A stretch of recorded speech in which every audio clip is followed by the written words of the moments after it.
Welcome to episode 2 of the Team Room podcast. I just got done recording the conversation with A26Mike, and it turned out really insightful. We discussed his history in Arma 3 Milsim, his flight experience, and his development experience.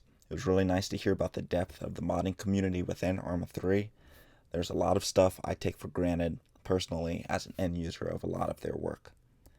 If you like what you hear, then be sure to do the typical YouTube stuff, like the video, share it with your unit or others you think would enjoy it, subscribe, and click the bell for notifications when new episodes drop, and comment your thoughts on the interview, or even what unit you are representing while listening to the show.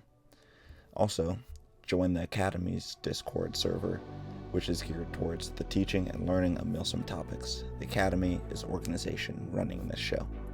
So without further delay, let's dive into the interview, and I hope you enjoy.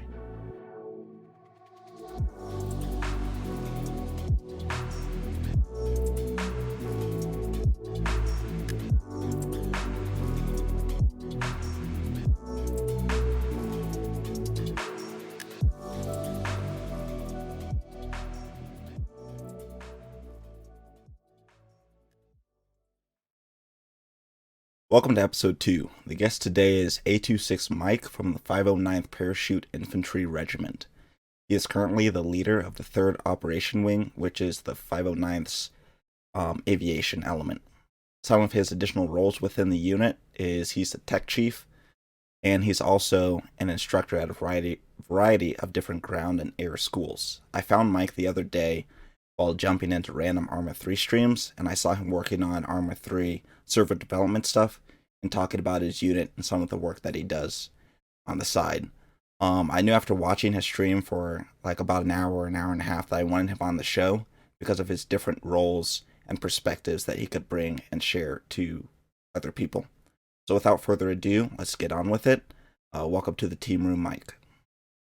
Hey, how's it going? Hey, so let's start off with your history with Arma 3 Milsim. So how did you get started with it?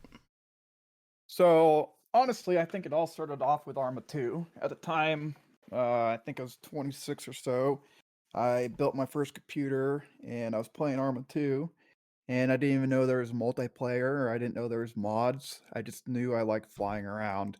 Eventually, I moved on and got Arma 3, and I'd always play Invade and Annex. Mm-hmm. And what I like to do on these servers was take guys and insert them into hot LZs. I mean, real hot LZs where like they're gonna get shot as soon as getting off the bird. And well, I was flying on one of the 509th Invade and Annex servers for a couple weeks, and then one of them approached me and said, "Hey, would you like to join this unit?" And we'd be an active duty military, and hearing, kind of what Milsim was about, I was kind of, standoffish to be exact, but afterwards, after they put me through their process and got through everything, it hasn't been a bad experience, and I've been here, I don't know, 4 or 5 years now, a part of the 509th.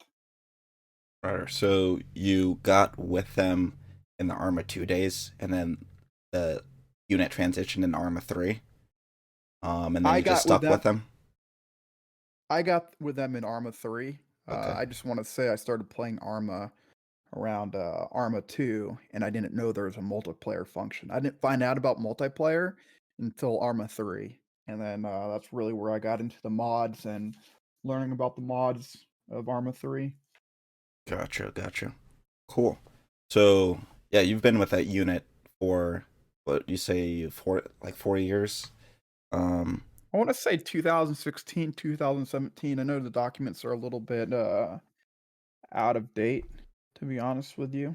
Um, Somewhere around there I joined up, so and, I've been with them ever since.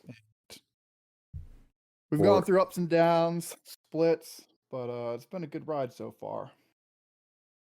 so has that unit always been like you were saying like splits? So has that unit always been the 509th, or have they been like other types of Yeah, units? so it used to be led by Drifter, and it was known as First RB, and I think that started in 2012 or 13, and then sometime around 2015, they transitioned to the 509th, and Hmm. then for a short period of time, we transitioned to 5th Special Forces Regiment because we were trying something else out in 2019.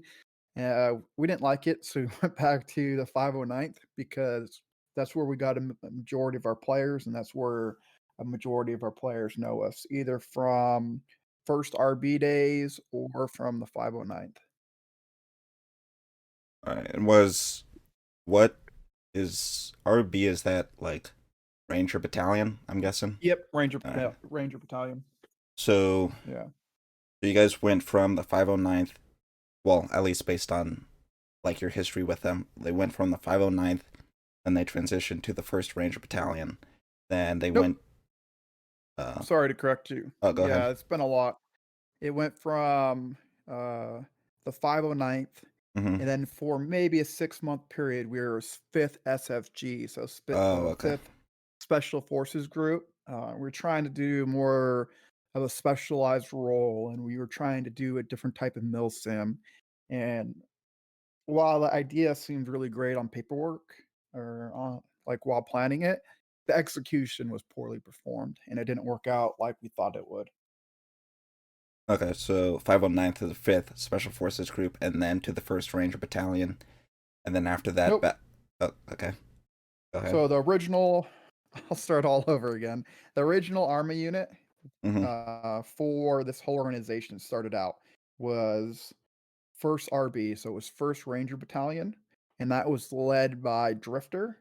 Hmm. Drifter's known pretty well in the Army community, he's made a couple maps, he's big into streaming, and, he's actually made one of our training maps that I host on, um, my public workshop. Then at a certain point around 2015, before I joined, they switched from the 1st Ranger Battalion to the 509th. They wanted to do a rebranding.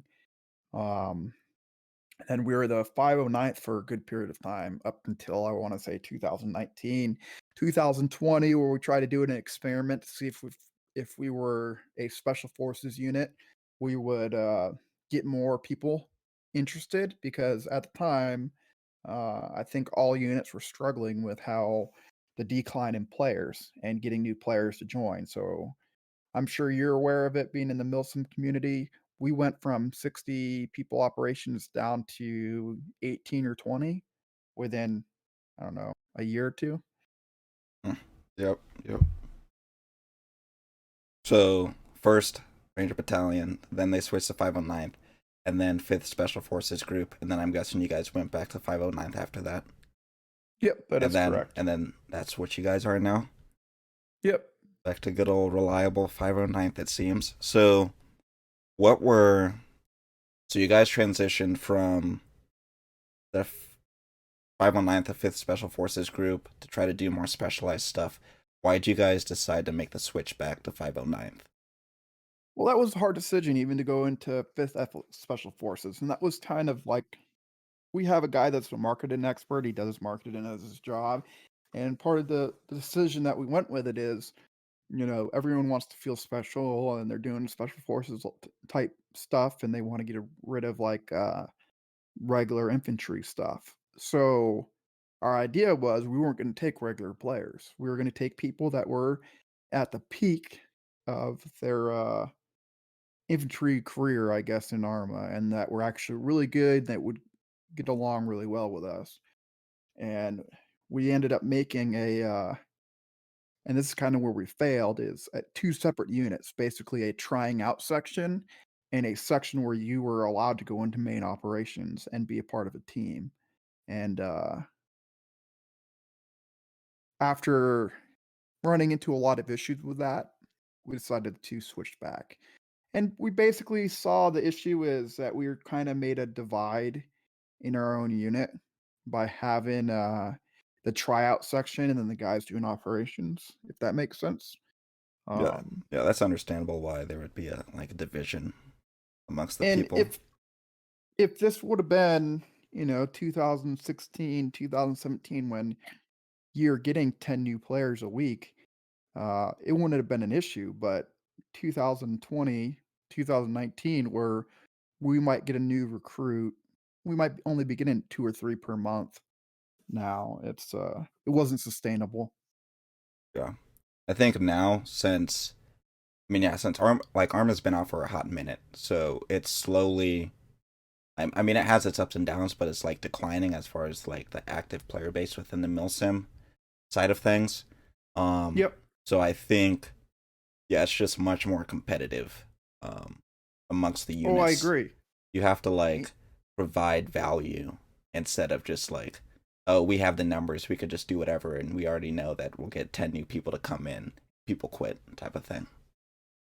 Yeah, and so what I've noticed is because 'cause we've had part of that was general splits. People would You can't make anyone happy, especially when you have, 40 to 60 members in a unit. So you try to make like a voting system and get everyone's input. But when you have everyone's input, you'll never make a decision because no one could agree on anything. And so we're trying to implement a lot of those systems into, and then what would happen is a group of, 1 or 2 people really wouldn't like an idea that we would make, and they'd split off, and they would take 5 to 7 of their friends, which chopped us down from, let's say they took 10 friends, it chopped us down from 60 to 50.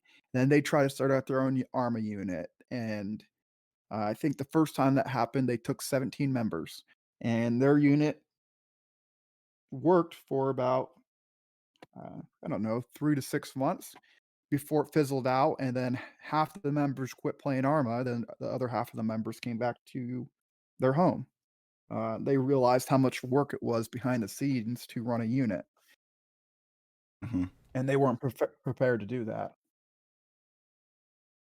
Yeah, I was talking like with Shifty, the last guest, about like the cycle of units, of how like you join a unit and you're really excited, you're having a good time, you're sipping the Kool-Aid, and then you notice a problem or two or three or a lot that you just don't agree with and you don't like those problems. So you then leave or you form a new unit with others that feel the Yep. same within the unit.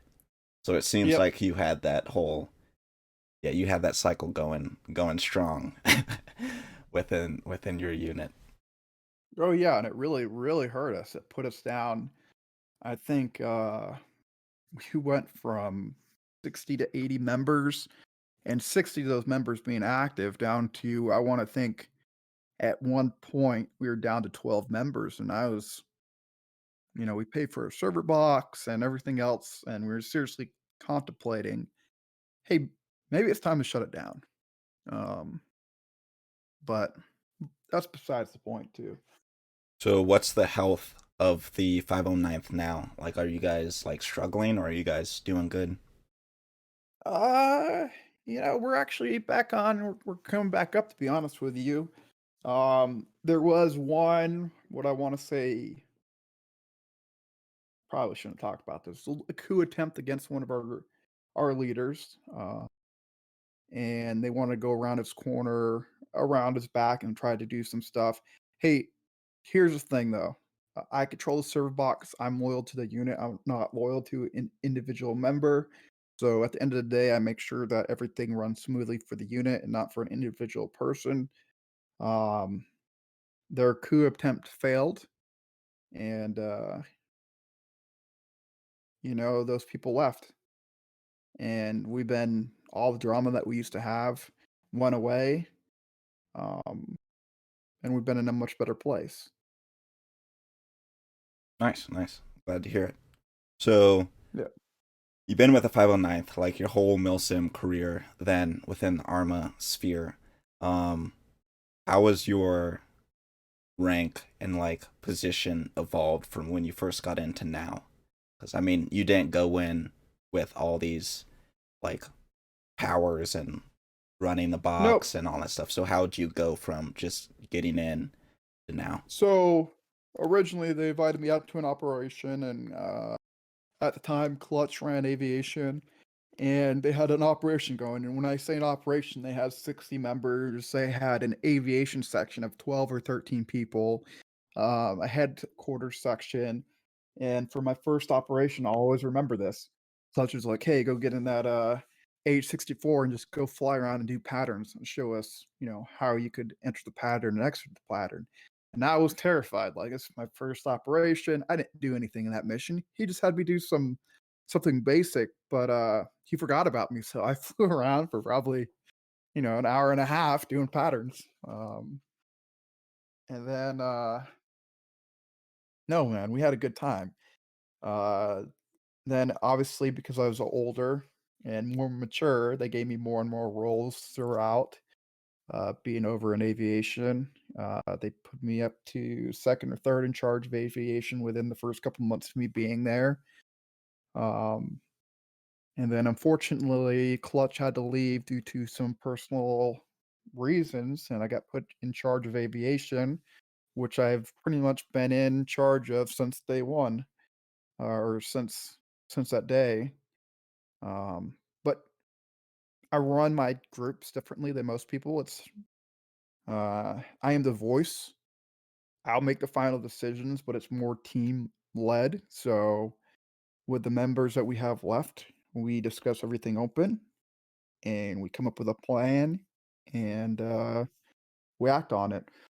One thing that I'd really love to do, and that is for aviation section specifically, and we had this in the works, is qualify guys per bird. Like, hey, you're going to be a pilot for this. You're going to be a crew chief for this. You get qualified in this section or this platform, and that is what you stay throughout your, unless you decide you want to cross train. However, right now I only got, I want to say 4 or 5 guys in aviation. It's not really worth it to put all that work into something just for 4 or 5 guys. So when Arma 4 gets announced, or somehow we get a boost back in Arma 3, um, I might implement something like that.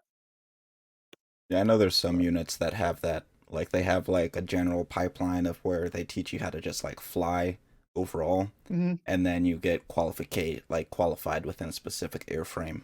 So what I basically do for my new guys is we have an AIT. The AIT teaches you basic stuff like how to program radio, how to do X and Y. And I think it was really good back in the day, but dyslexia, I'm not sure if you're familiar with any of his videos, Hmm. but they are the best videos. So basically, what I task my guys out to do for training, if they have time throughout the week, is watch this video, do whatever video it is, and work on this specific move. Then for our trainings, I'm going to expect to see you do that specific thing multiple times, um, if that makes sense. Um, Yes. but basically, the first role they get inside the unit is co-pilot until and co-pilot basically worries about navigation, helps the pilot with um, everything that he needs to get done inside the bird. And also, I force my guys advanced flight model and first person only. So he helps out with object avoidance and talking on the radios. And then once he gets a good understanding of how we conduct business, I'll give them a shot at flying. And basically, I do that by seeing how they do on the training server, and yeah. But Cool. So that's basically sums up your history, and like your path. Pretty straightforward since you were only in like one unit. I know there's a lot of mhm. different people that jump from unit to unit, but your history is pretty straightforward. Um, So oh, go ahead. I, I've had that opportunity when there was that split that went on where about 20 members. A lot of them I liked. However, you know, I think Lance Armstrong has a really good quote. About pain. Pain might last a minute, an hour, uh, a year. However, if I quit, that will last a lifetime. So basically, I don't really believe in quitting, and if I'm going to be in something, I'm going to be in it till the end of it. Um, and I'm very loyal. So the 509th, I mean, they're not terrible. They're not by far not the best best. I have thought about possibly trying to apply to dyslexia's unit just because I like flying and maybe I could get a better experience or see how they do things that are different. But with all the development I do now, I don't really have a lot of time to fly, to be honest with you. Cool, cool. Um, and for that quote, just for everyone knows, the quote is pain is temporary. It may last a minute or an hour or a day or a year, but eventually it will subside and something else will take its place. If I quit, however, it lasts forever. I don't know if that's actually the quote, but I just googled it and that's what came up. Nope, that is the actual quote. Cool, cool. Uh, this is the quote I try to live my life by. So Yeah, that's a pretty good one. Okay, so yeah, let's get into the parachute regiment or parachute infantry regiment like Milsim. Cuz I know there's a lot of people that are going to listen to this that don't know what that entails. They might know like what regular infantry Milsim is like. They might know what parachuting is cuz they might do it in their own unit or might have experience in like real life with doing it. Um, but just to clarify, what is like that style of role play in your opinion? Like the style of Parachute Infantry Regiment Milsim? honestly, it's just named. It's just a unit and it's just a name. It means that we could parachute into an operation if we choose. However, we just like in real life operations that the military's doing, you hardly ever jump into combat anymore.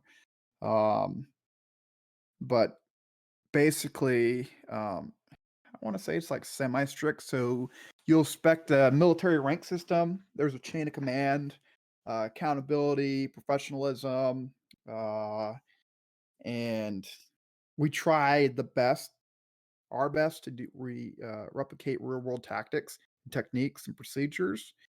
But also, we don't want to make it. It's a game. It's meant to be. It's meant to have fun. So we want you to take the operation seriously, but we're not a full you will call me sergeant, you will call me this, and you will call me that. However, we do, if we're playing an operation, we expect you to be serious and not go off and do your own thing.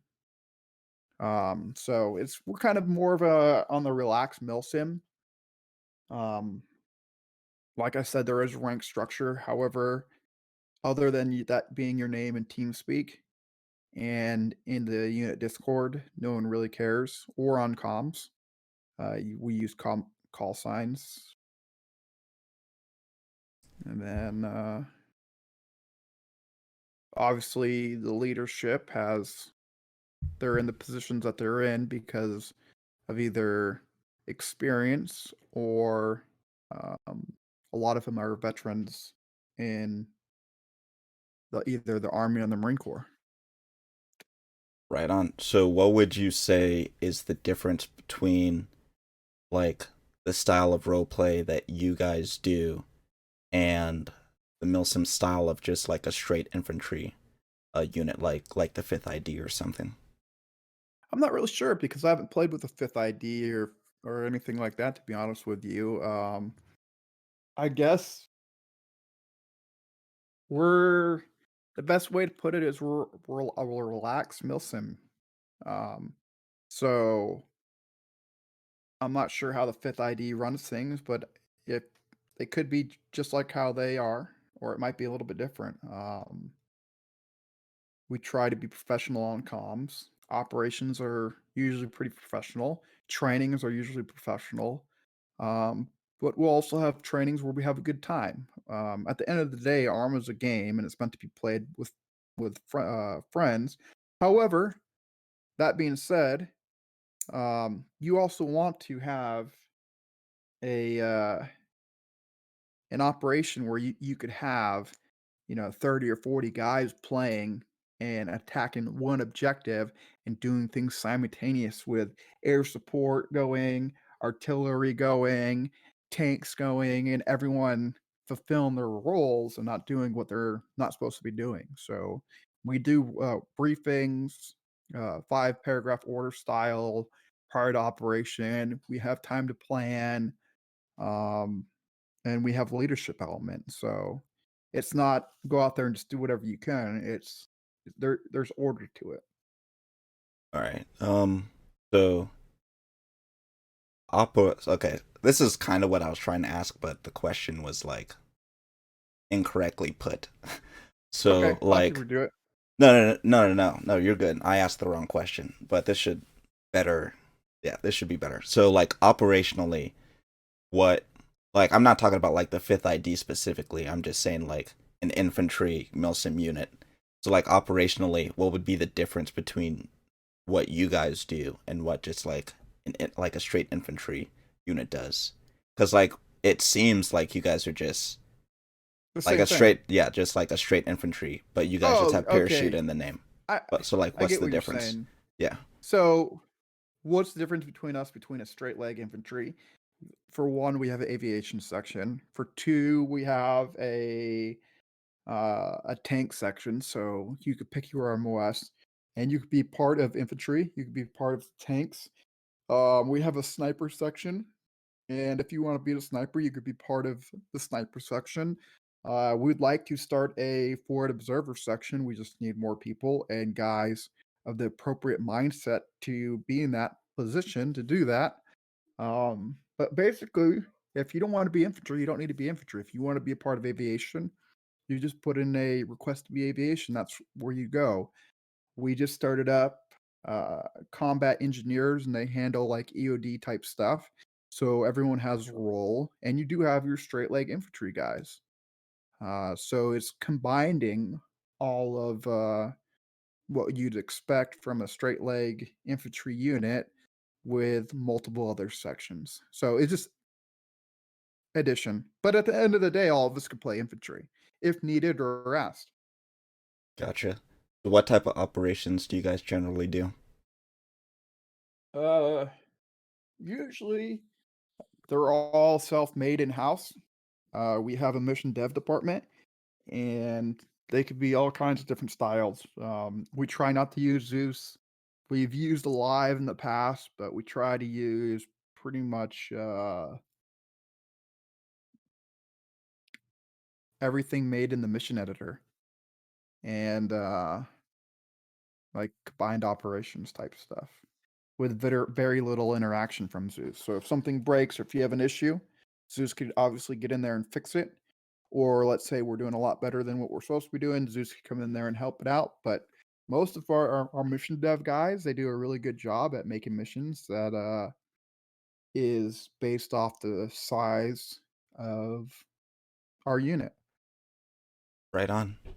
So this is the question for people who would be interested in joining like a unit like yours, like the 509th. What would you recommend, or how would you recommend someone prepare in order to join a unit like the 509th, both like mentally and skill wise within Arma, to be like a perfect candidate, or I guess either infantry or aviation? So I'm going to be perfectly honest with you. Before I went to 509th and I joined, I didn't know what a mod was. I didn't know how to put mods on the system. So basically, we got 10 different servers we got up. Play with some of the guys, um come join the team speak. We play other games. We just don't play Arma. And it doesn't matter if you're a brand new player. If you have 0 hours and you wanna play Arma, we could teach you, like, how Ace works, how to do basic things, and we have a plan to get everyone from a basic 0 level understanding of Arma to a level where they could play. So, I mean, if you want to and you have 3,000 hours, sign up and come over or just join the team speak and play with guys and get to know everyone. Because at the end of the day, what's important is that you enjoy the guys that you play with or the people that you play with. Not that the unit or the play style you're actually in love with, but the people that you're actually around on a day-to-day basis playing Arm together with, you enjoy being with them. So that's my spiel on it. Plus, we get to teach you some cool things like how to install mods if you don't know how to install mods. Um, I could teach you lots of things to help you out, and so can many of the other guys in the unit. So basically, um,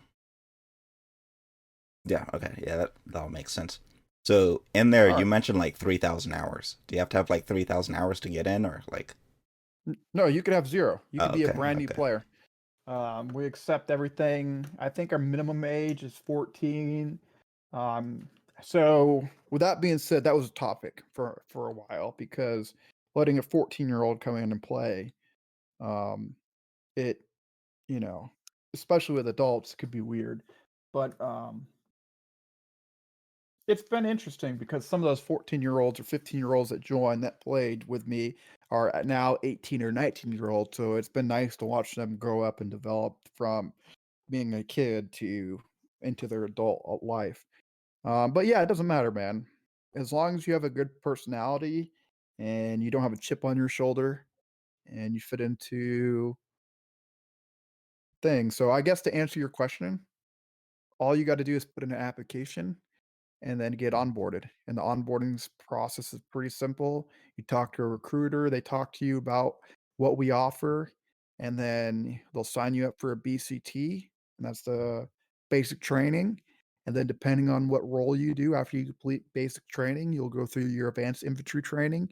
Then after that, you're a solid member of the unit. And then we have a point-based system for promotions. Um, Depending on how many operations you show up to, is how quickly or how slowly you pick up rank and how much drive you have. So if you pick up secondary and tertiary roles in the unit, that obviously helps out too. Right on.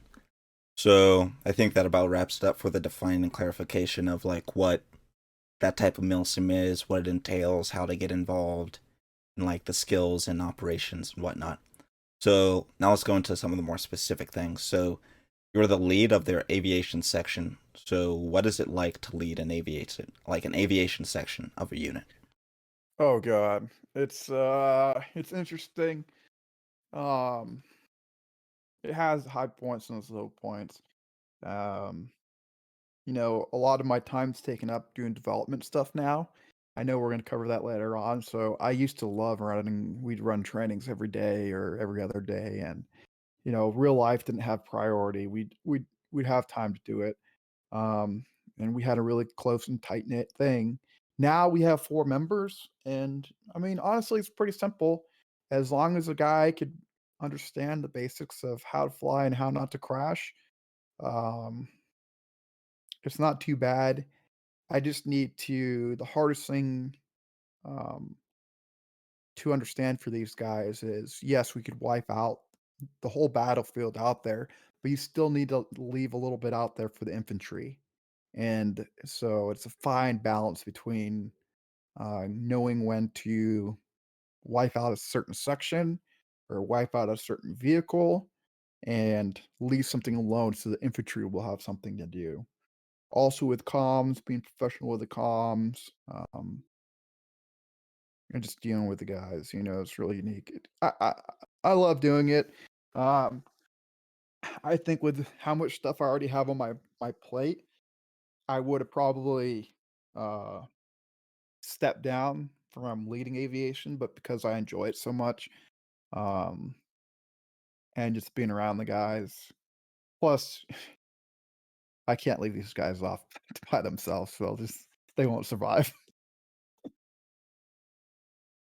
Right on, right on. Um, so yeah, you answered like one of my other questions within that response. Oh, what was that? So it was about like, oh,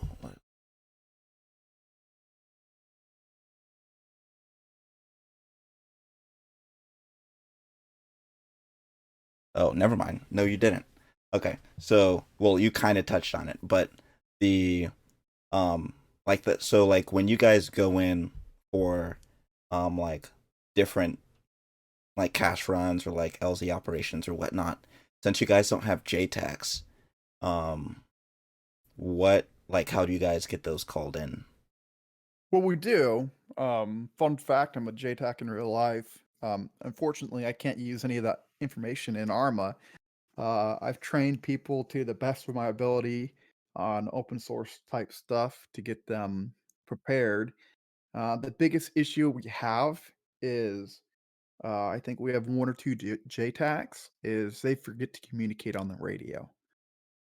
So common sense is, depending on what we're using and what platform we're using, is if something is a direct threat to the infantry, like a T-72, obviously we'll try to call it up and use the radio.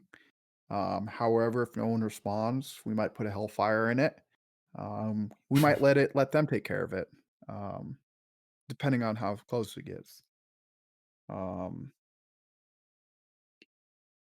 but going into an LZ, as long as infantry isn't on the ground already, we'll have an escort. So any enemy on the ground by the LZ, especially for landing and for fast roping, that escort's going to take care of them.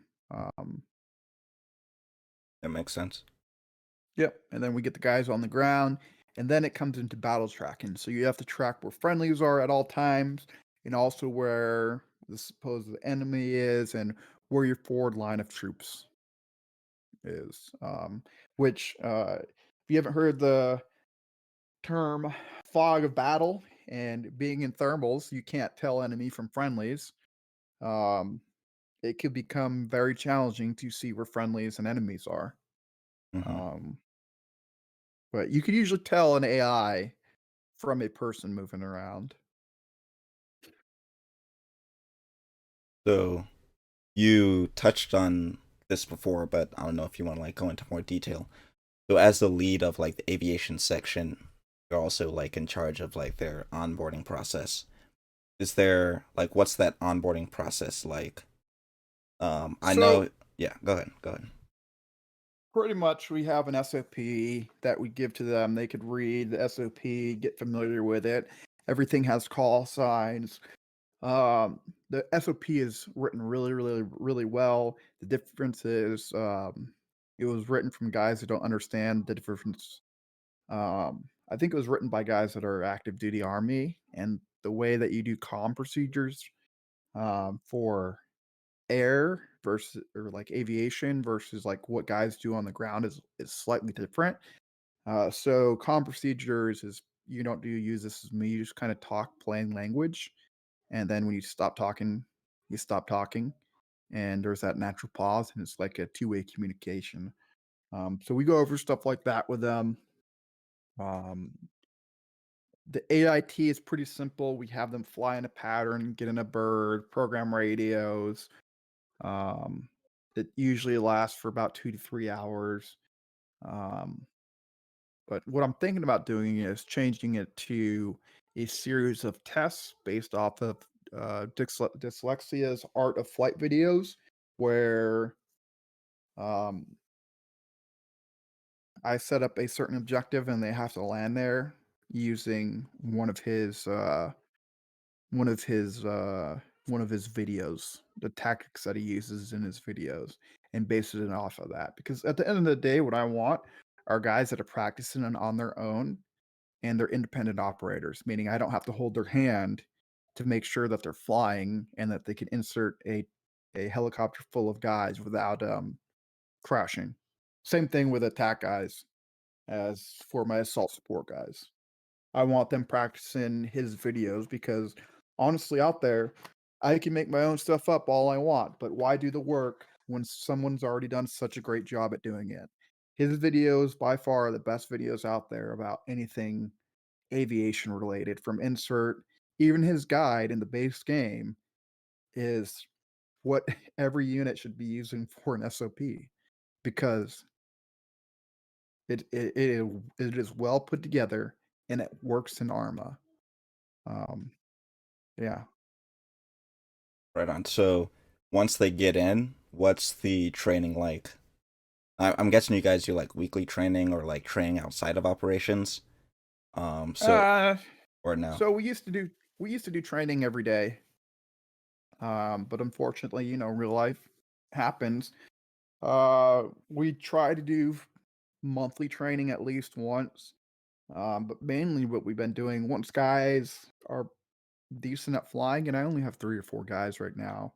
Um, if I feel that we need training, we'll run a training about a certain subject, or let's say we're going to be using the C-17. I will get us on there maybe 2 or 3 hours prior to operation, and we'll fly around in the C-17 and land it and take it off. But just to get used to a new platform. But really, everyone in aviation's been there for 2 years, so they know what the program is. I don't have to worry about training too much. Gotcha. Right on. That seems like a pretty good like flight group. You and like a few others. Yep. Everyone knows what they're doing. Get to fly a variety of like what type of airframes do you guys normally fly in operations? Uh, so it's really shooter's preference. We put in requests before to the mission makers. We use Yax's, the Hatchet H60. Obviously, that's a mod that we're working on, and then USAF we use the AC-130, and the RHS we use Apache, and there's some other RHS vehicles that I would love to use, like the 53 and the 46, it, for different roles. It just you can't guarantee that they're not going to blow up. Like they randomly blow up all the time, and I get so annoyed with that. So much to the fact that we might open some new projects up in uh, Project Hatchet Studios here shortly, making some new vehicles if I could get some more developers. Right on. So, that's a pretty perfect segue, if I do say so myself, into development. So for folks that don't know, you're involved in like mod development, and I mean, you've stated already a few times that you do like some of the server development for your unit. So, how'd you get into doing like server and mod development in Arma 3? So I'll start off with how I got into server development, and that was pretty simple. I was still pretty new, and um, to the unit. I think I might have been in there 6 or 8 months. And like I said, we had a section of mission makers, each making missions, and they probably about 8 mission makers. And every single mission, one of the CBA settings or ACE 3 settings was different because all 8 of them couldn't be on the same page. So I guess what I consider my role to be is DevOps in the unit. I help between the server and the mission makers, making sure that everyone stays on the same page. And one day, I had enough, and I applied to uh, I went to Udemy and I took a course on Server 2016, and then I started learning C++, applied for their tech support, and with the knowledge that I had and said I wanted to get into the server administration stuff. And it was really rough, man, because setting up a server in Arma, while it seems pretty simple and straightforward, it is by no means. If you don't have any a computer background or server background or mod background, it is complicated to do, even with all the documentation that they have. Um, yeah. So I started doing that, and my first order of business was getting everyone on the same page. So what I did was go to the CBA website and see how to get the CBA settings um, the same between mission makers. And part of that is like making a mod and putting that in there. So I researched out how to do that, and I figured out what CBA settings everyone wanted to use, and I forced them on the server.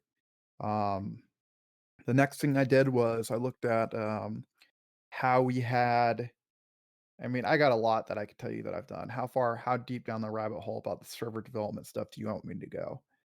Um, Basically, well, like I'm just trying to get a grasp of how you went from like not understanding, or I guess like Oh, not doing server development and mod stuff to being to where you are now. So I mean, you don't have to go down like the rabbit holes, but just like a rough so outline of how you got to where you are.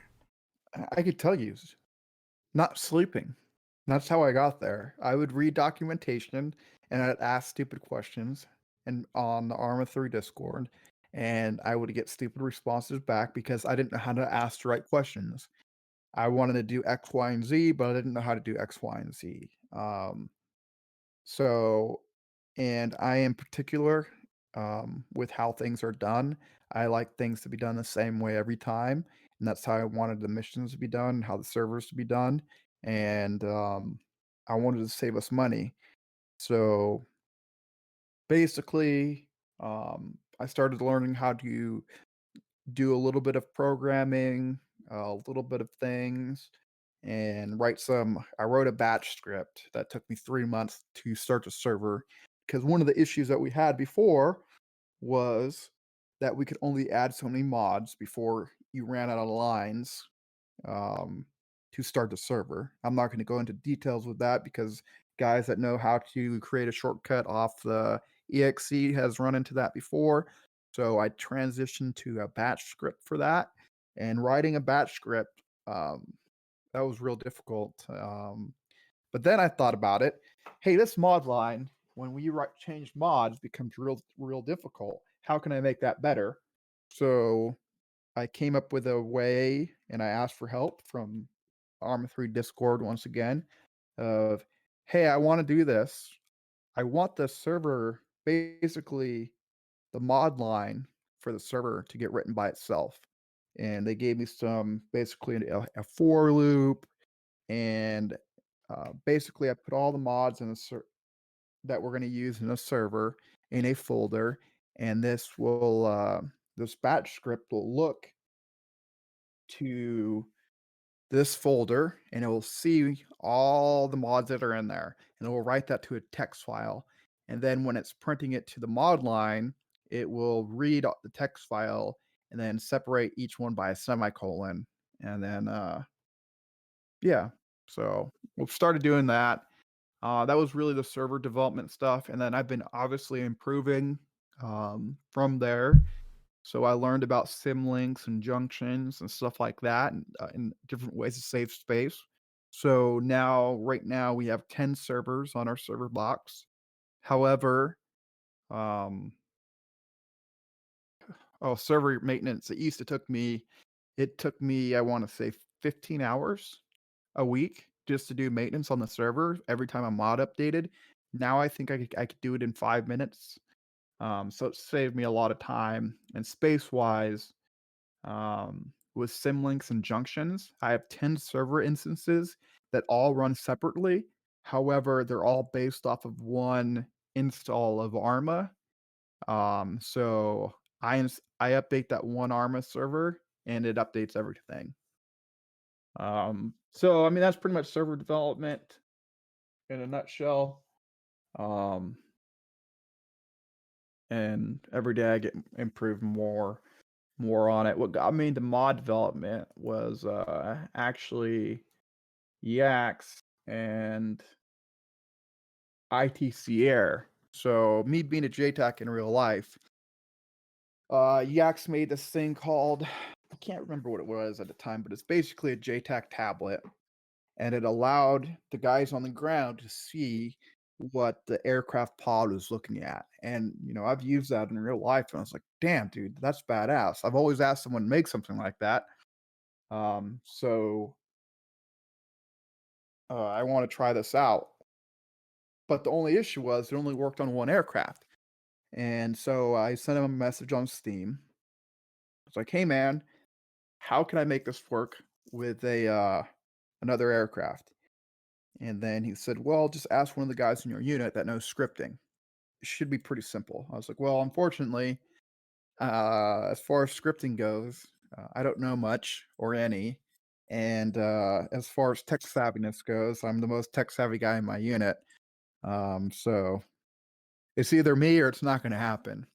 So he got on a voice call with me, and this is we've been friends ever since. He got a voice call with me, and like I said, I didn't understand what variables were or anything else. Um, and he explained to a computer illiterate person what a variable was for probably the next 3 hours and how to change things and how to do things. Um, and then he allowed me to do some busy work with some of the mods for the compatibility mods for configs. So I got decent at doing configs. It was stuff that he could do in 10 minutes, probably, maybe 5 minutes, but it'd take me like an hour and a half or 2 hours to do. Um, but yeah, that's basically how I got into it. And then, we just continued being friends. I started working on some of my own projects. I made a crow system for the UH-80, um, which I thought is really cool. I enjoyed playing with it. And then recently we started up a group called Project Hatchet Studio. Oh, actually, I can talk about this, but I can't tell you specifics. Um, a while ago, I got involved with a DLC, and I've been working on that for a very long time. And unfortunately, I can't say anything more about that. But I've learned a lot being a part of that group, and I'm a better person for being over there. That's really what's bridged my gap in the knowledge in Arma modding is working for that CDLC. Um, And those guys took me from knowing barely anything to all kinds of different things I could do now. so just to clarify, what does CDLC stand for? To clarify, it's creator downloadable content Yeah, yeah. DLC. But basically, the C stands for creator. It's a creator Yeah. DLC. It's not like Yeah. directly from Arma, like the Bohemian Interactive. Um, Yeah, and I don't know how much basically they're allowing people to make, creator DLCs now. yeah. And I believe, like when you were first talking, you mentioned the mod that you thought was really cool, because of like how it interacts with the JTAC and the airframe. Yep, That was ITC Air Systems. That mod, is that yep, correct? All right, cool. yep. Yeah, I just want to make sure. So I have ITC Air Systems is the first one. I learned to make compatibility mods, um, and we made them for RHS vehicles. I made separate compats depending on what features because Yax, he knows everything about aviation, like the systems and everything like that. So he tries to make the systems realistic. I just want to have all the systems available to all the vehicles. I want to be able to have the navigation and a lot of the features, even if it's not realistic. So All right, so you're working with this studio now. So who exactly are yes, they, and like what are you guys doing there? and I'll go over that now. So first off, me and Yax have been friends for I want to say 2017. After I asked him about that, whenever ITC, probably a couple weeks after ITC, either a week or two after ITC Air came out. But I've been saying to him, I was like, "Hey man, you work 20, 30 hours a week on these mods. Like it'd be really great if we got together and made a like open source project where everyone could come together and you could become more of a trainer and teach people these features and uh, and have one central place for everything to come to." And basically, literally, I want to say 2 or 3 weeks ago, I'm like, "Hey, man, let's make this project for the H60 open source." He agreed. Um, so we started Project Hatchet Studio. Um, one of the reasons we did this because we noticed a lack of quality of interactive vehicle interiors and a lack of understanding of HUD elements in Arma 3. If you've flown the H60, the Yax version of the H60, the mod, you'll notice everything's clickable in there, and it's an interactive cockpit. You could go through startup procedures, and it's done right and it's done correctly. Um, so basically, we wanted to open source that project and start more projects. And the end goal would be to get a bunch of developers, 15 or 20, and manage multiple vehicles at once. That's my long-term goal. Do I see us reaching it? I'm not sure right now.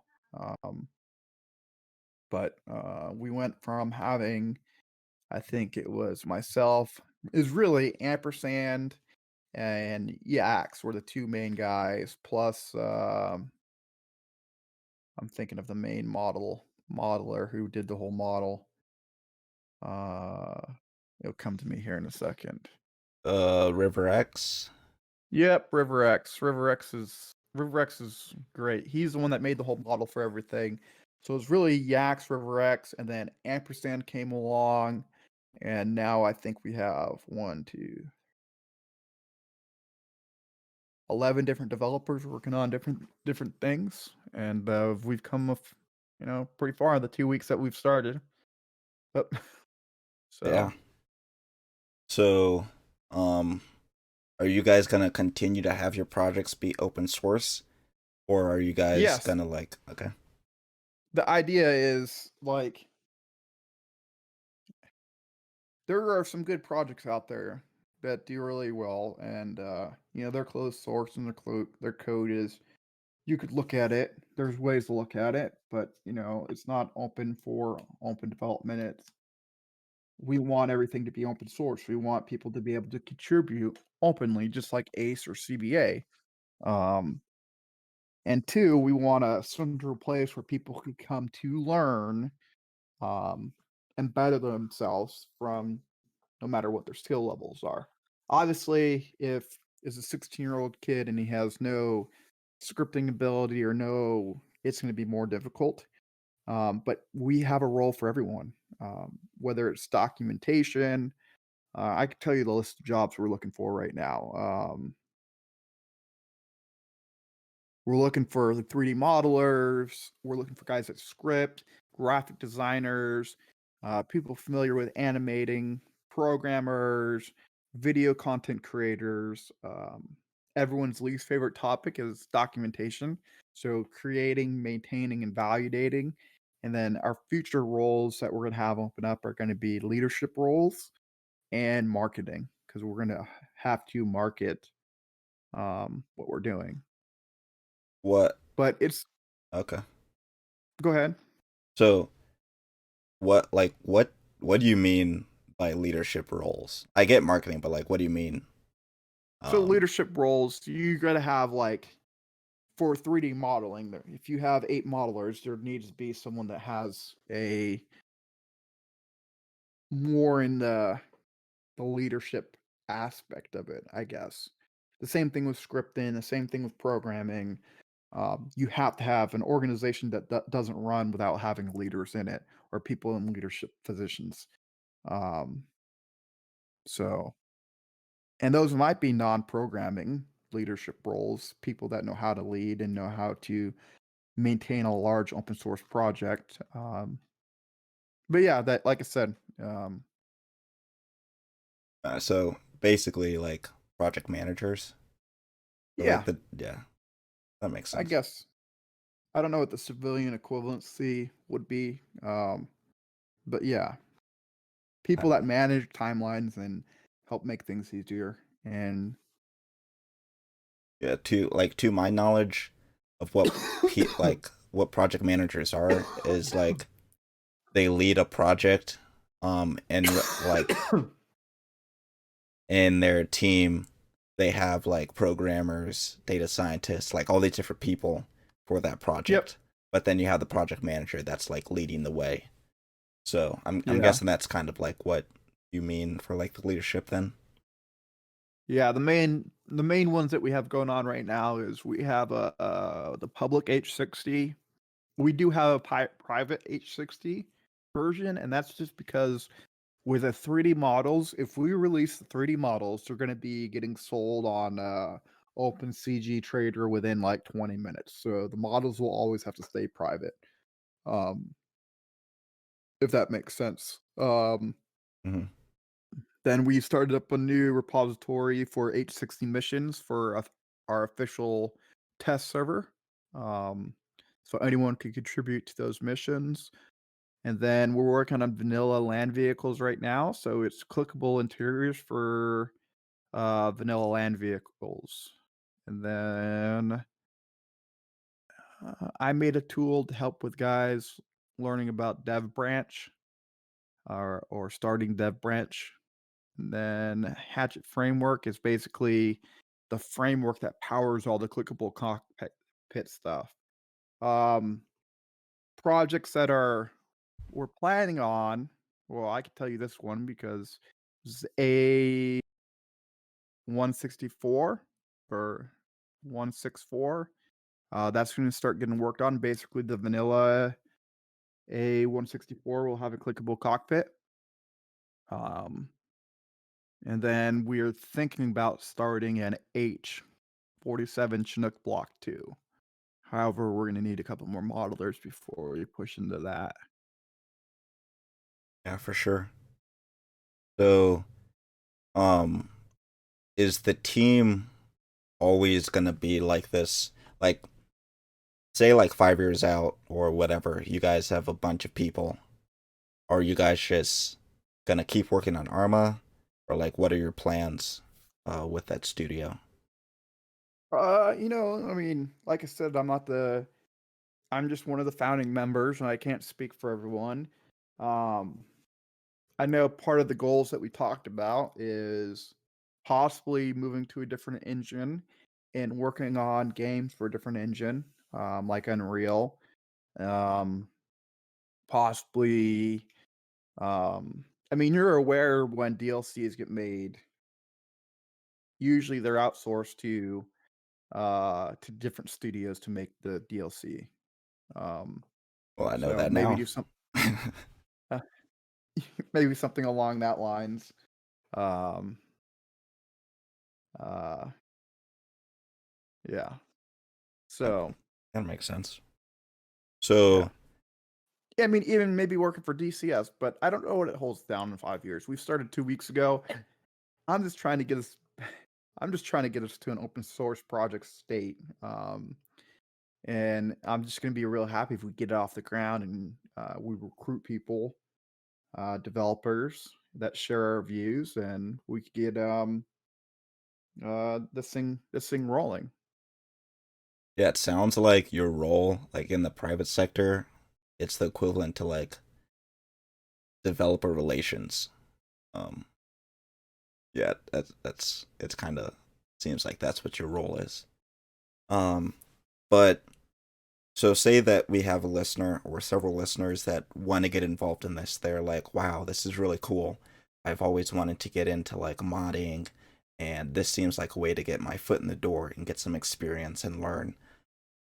If they don't know anything, I mean, like they have like some general like Arma 3 knowledge of how to put mods into the game and get them to work and all that general stuff that most players or a lot of players know, but they don't know how to code or mess around with files or any of that stuff. What route or what steps would you recommend they take to go from like that level of knowledge to being able to work on your team as like a So modeler or really, something? to answer your question, the best way to do anything is join a team that knows more than you, and we're pretty much, that's where you're at. Yax is a former BI, and I can't want, I don't want to say sim. He didn't work for Arma; it was the other company. So part of his job was working with SQF and in the VBS engine. So working around guys like that know what they're doing and did it professionally and will definitely help you out. But let's go ahead and go to the GitHub, and it's Project Hatchet Studios. Um, you could probably somehow put the link on there. Yeah, On I'll there, put they the link have in the description. the developer hub, and that basically talks about everything: our culture, benefits to joining, standards or jobs that are open. We have a Discord that I'm sure that you already have as well. Um, go on the Discord, join up, and then here to get your foot in the door to anything, do something that you don't like doing. Um, like documentation. We could use help doing documentation. Everyone hates doing documentation, but then on the side, you could say, "Hey, can I learn a little bit about this? Can I watch you do this?" Because we do live stream. Like you said, you've watched my live streams of me making or doing things. I mean, I even live stream my homework, to be honest. So usually when we're creating stuff or making stuff, it is either a live Q&A session for guys or yeah, feel free. We have our little developer chat area that once you get in the team that you're ever in that area, you can see. So basically, to sum it up, is join the Discord and make yourself known, and then PM me a message saying you'd like to join up and what skills that you have. Because no matter what you think you have or what you don't think you have, I might be able to find a job for you.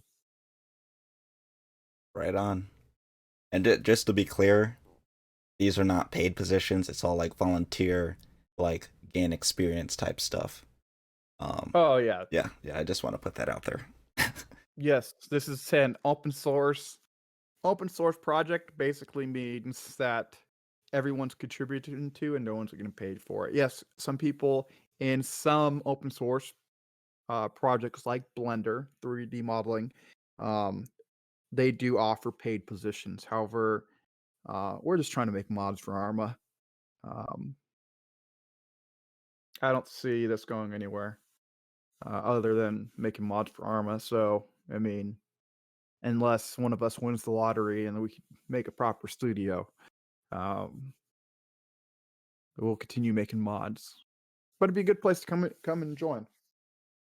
Yeah, like you said, I'm in your guys. I mean, I don't do anything related to that, but it's cool to hang out and see what you guys are up to and like the progress you guys are making in your Discord. Honestly, anything around Project Hatchet, Yak would be the perfect person to interview.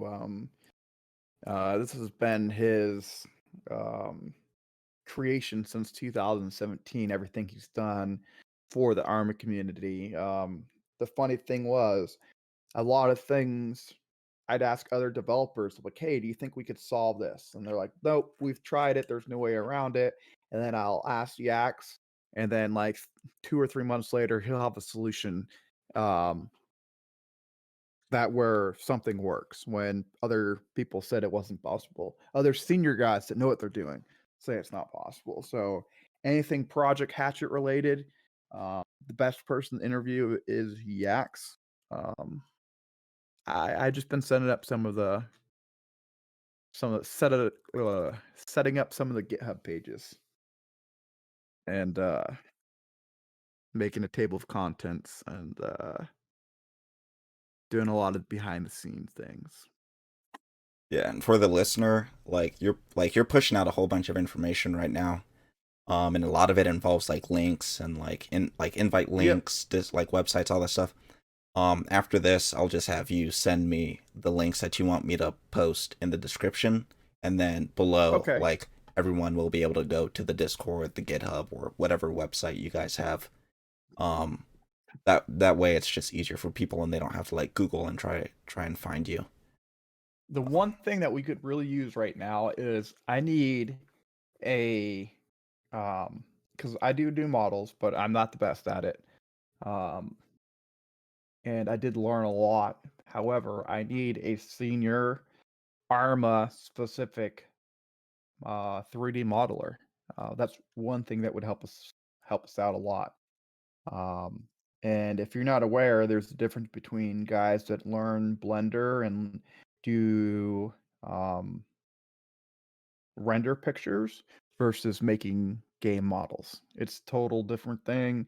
Making game models is 10 times harder than making renders.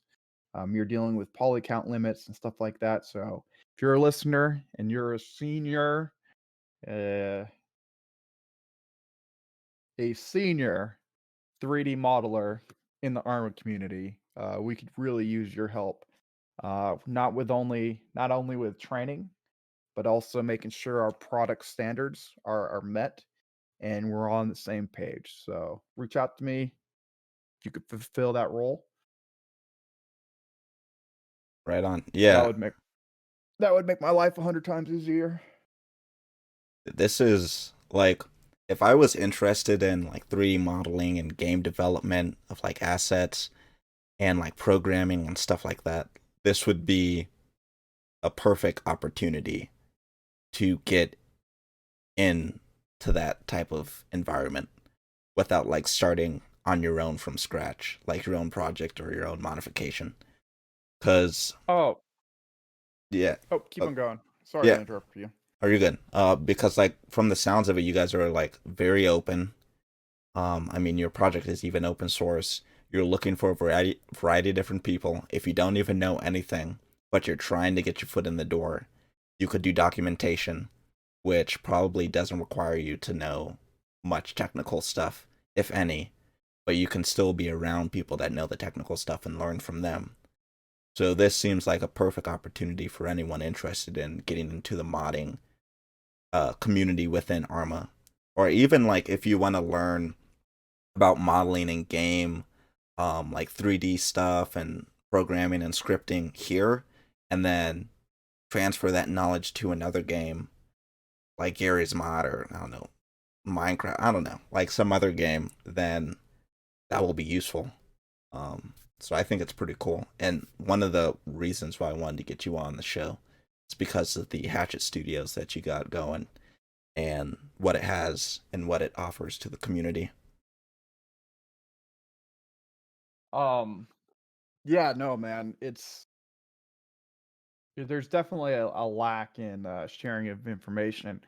And even what I've noticed from the onboarding processes with new devs is like something as simple as, "Hey, man, go set up your P drive," and it's like you look at the documentation, unless if you know someone to hold your hand and walk you through or find the correct documentation, it's hard to navigate the waters of Arma modding, even if it's like cut and paste, fill this in here, you put it where it needs to go, and it just doesn't work, and you have to learn it by playing around. So much so that I made a YouTube channel. I've made one video so far. I've made 5 attempts at making videos. I don't know how to edit videos. I'm new to it. I Part of my job in the military is instructing, so um, that's what I do. I'm an instructor. Um, I've been doing it for 6 years. Um, and switching over to the YouTube, I will tell you it's much easier to get in front of a group of 30 or 40 people and talking to them than looking at your computer and talking through something about what you're trying to teach someone. But my first video that I've finally made that I think is somewhat successful that I live streamed at the same time, and because I can't edit it, there's no editing, is setting up your development environment for Armas using your Micros tools. So I guess I'll give you my YouTube channel too. Yeah, But I will make more videos like that about not how to do something, but how to like the tools that you use, and stuff like that. yeah. And on like because I'm in Red Squadron as a reservist right now. And we have within Red Squadron we have like I forgot like the first word in it, but like he's basically our gear guy. He makes our gear. Okay. Like he's a modder and he makes our kits, like custom kits. He makes them for us. Which is really dope and not like there's not that many units that have that within their unit. Where people can get custom kits and whatnot.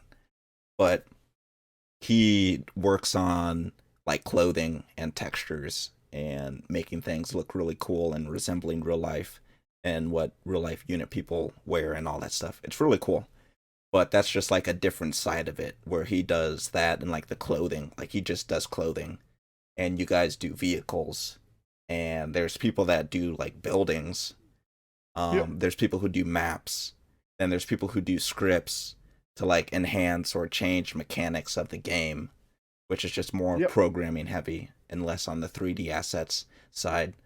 So And there's, the funny, go ahead. the fun, the hardest thing to do in Arma is make maps. If you can make an app, um, that is like that you start as basically a retexture, like that guy that you're talking about in your unit, how he retextures stuff, and then Mhm. you move on to 3D modeling, and then you move on to map creation. That is just a whole new level of uh modding in Arma is making a map. That's probably the hardest thing to do in Arma is map making. Um, but yeah, there's just a whole bunch of stuff available out there. Like I'll try to get some like him. I'm gonna try to get him on the show. Like he's listening to this, or someone that he knows is probably gonna listen to this, and they're gonna be like, "Yo, they're trying to get you on the show." But I'll reach out to him later, so then we can get like his perspective on that side of the modding community as well, because it's some pretty cool stuff, just like what you're doing. It's just a bit different. Oh, dude, that's how I mean, you could start and do retextures too, and it's just as hard because, unless you have the, let's be honest, you're not going to have an unbonized model, so you got to use Photoshop, and then you have to draw around it. Hell, even if he wants to come over and join our project, he's more than welcome to come over and make custom stuff for that. I don't care. But it's nothing in Arma is easy, and I'm sure as he will say that it is it's one of the difficult things that you could do. And if you could develop anything in Arma, developing something in another game engine is going to be 100 times easier. I can't wait for Arma 4 if and when they release Arma 4, um, because hopefully that's with current standards of what people use, not technology from 2006. Hmm. Right on. Is there any last things about your studio that you wanted to put out there?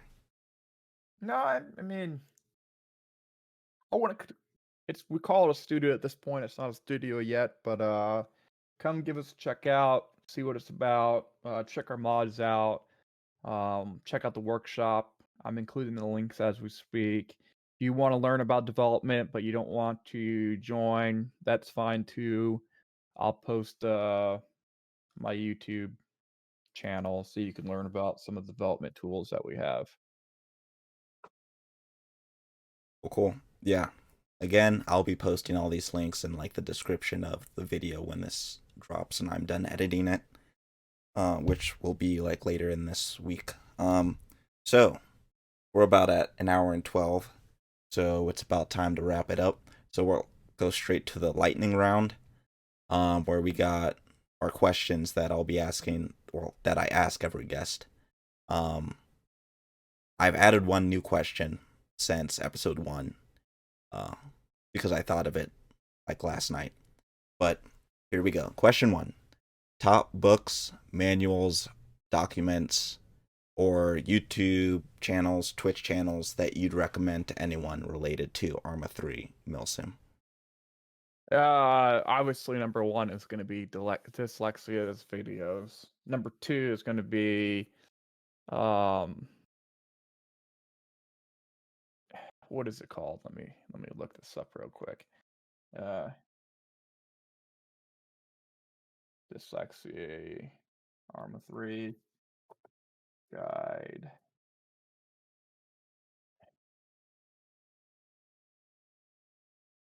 TTP3. So tactics, techniques, and procedures for Arma 3. It's available. It's in the root of your game folder, and there's a website on it, and it covers everything that you'll need to know. It's pretty amazing as a guy that's an active duty Marine that does cool stuff. And Dyslexia was a Marine. Um, this is one-stop shop for everything. YouTube channels for Arma are his for learning anything to fly, and also his operation videos are pretty good too. He's probably my favorite person to watch in Arma or see any of its products. Right on.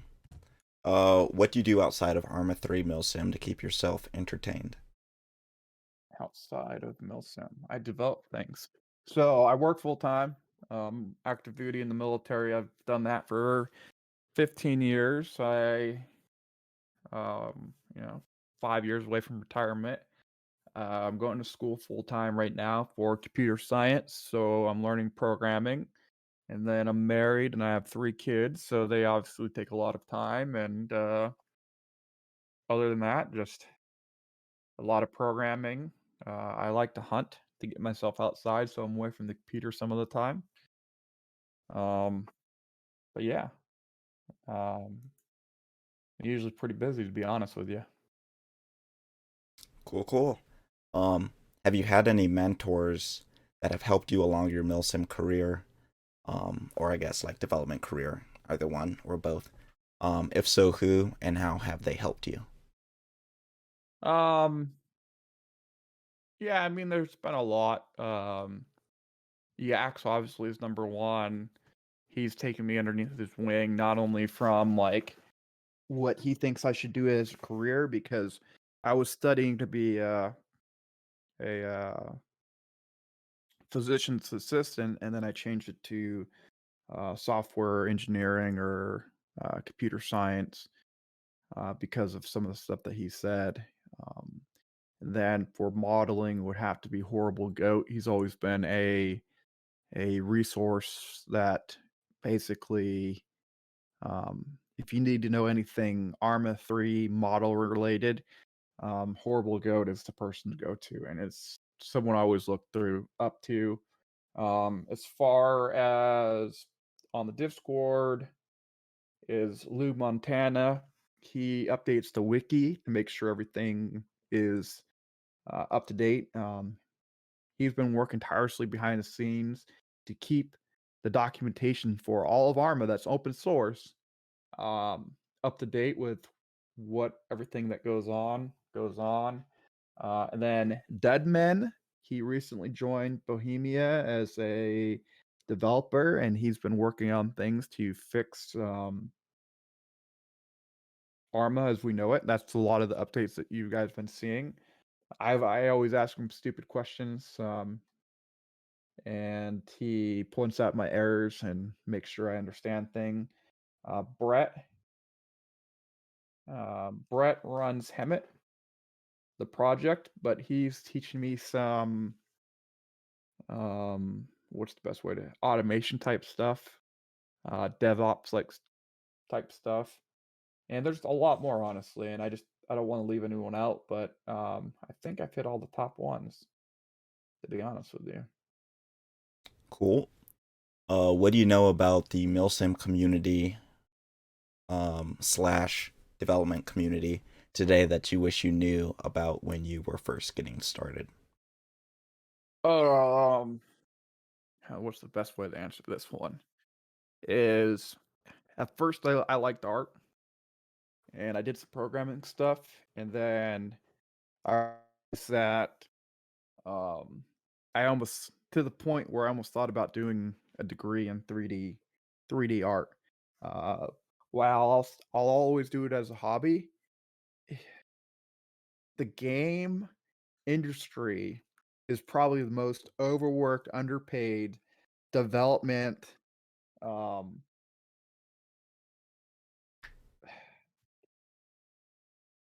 development environment that you could put yourself into.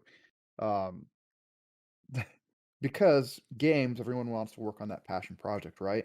It's they want to work on Grand Theft Auto, they want to work on Arma. So they're willing to take a check that's lower and the companies will completely underpay you and work you like people work for free, man. I wrote an essay about this for my college class, and basically it's like, hey, you're supposed to leave the office at like 5, but we're all going to work for free for like 4 hours tonight to get this done, because we want to hit this milestone. And then at the end of all that, where you work 7 days a week for 10 months straight, um, because you have these pushes that you're trying to get through release.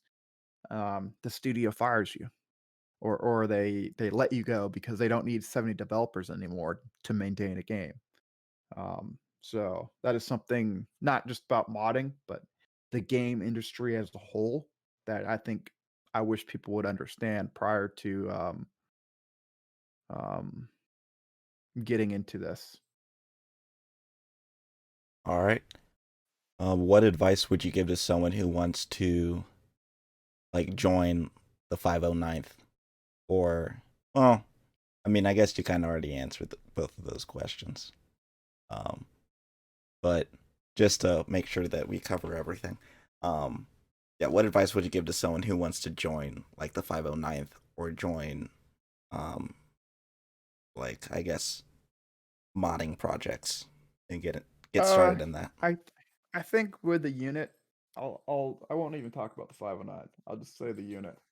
Um, don't just jump on the first bandwagon of the unit you see. Um, Whether it's the 5 and ninth or whatever, make sure they fit what play style you play with. Play on their public servers. As far as development, find a mentor. You need to find a mentor early on. It doesn't matter what it is, what type of development you want to get into, and just reach out. It's a simple Discord message of, "Hey man, I'm trying to get into this. I was wondering if I could have you mentor me on this." And they'll definitely help you out. Literally, I was live streaming me learning Java yesterday, and one of the viewers said, "Hey, uh, can you do you know Python?" And he was having issues with one of the scripts he was having. And I literally spent 30 or 40 minutes teaching him some Python stuff and helped him out and showed him different things to help him pass his test or his evaluation that he was trying to get done that day. Um, so find a mentor, and that mentor will help you out throughout your career, whether it's the language that you're trying to learn or whatever. Even in the unit, find a mentor. Yep. Now the last question and the newest question: what does the future of Arma 3 Milsim look like to you? I don't know. Um, You know, that's a touchy subject for me right now because, like I said, we bounced around between being really good and we are on the mend. Um, but if Arma doesn't do something soon, um, I think where it's slowly dying. And unfortunately, what's leading to that is back in the day, it was easy to have huge in Arma 2 days, huge communities because mission making was hard, scripting was hard, and it wasn't available like it is today. Like anyone can make a mission with Arma now using the editor and call themselves a mission maker. The quality, might be different, but and any unit can go ahead and make a Zeus mission that's pretty simple. So because it's so easy, you have all these split off units. I think um like I said, the biggest savior coming forward is hopefully the announcement of Arma 4, getting people back into playing Arma. Not saying that Arma 4 is going to get announced or even that it's being worked on. But unfortunately, you could look at the player counts, the daily player counts. The players are there. People are playing Arma. It's just they're on the downward trend. Um, and then most of those people like me. They found a unit. They're going to stay in that unit, and then you know you get down to the point where you just pretty much just your unit dies. Um, what I would like to see from the other units of members of 20 to 30 people is, hey, running a server is hard. I got really good at it. I think it'd be really cool to see some of those. I know people try to do join ops, but instead of breaking off, is having three separate units play together in operations and on the same servers and actually start joining back together so we could have these 80 to 100 people operations that we used to have. I know they're still going on. I'm sure there still is some units out there that are doing really good. Um, but Yeah. a roundabout way. Yeah, I think it's difficult right now. I think we're at a difficult time. because they announced Arma's end of life. However, Dead Man took over, or Dead Men. Let me correct myself. He took over, and he's doing quality of life improvements for the Arma game. Um, you have all these CDLCs getting released or announced. Um, they're talking about it, and you just had a DLC get dropped. What, this week? Hmm. The Art of War. So there's still work being done on Arma. Um,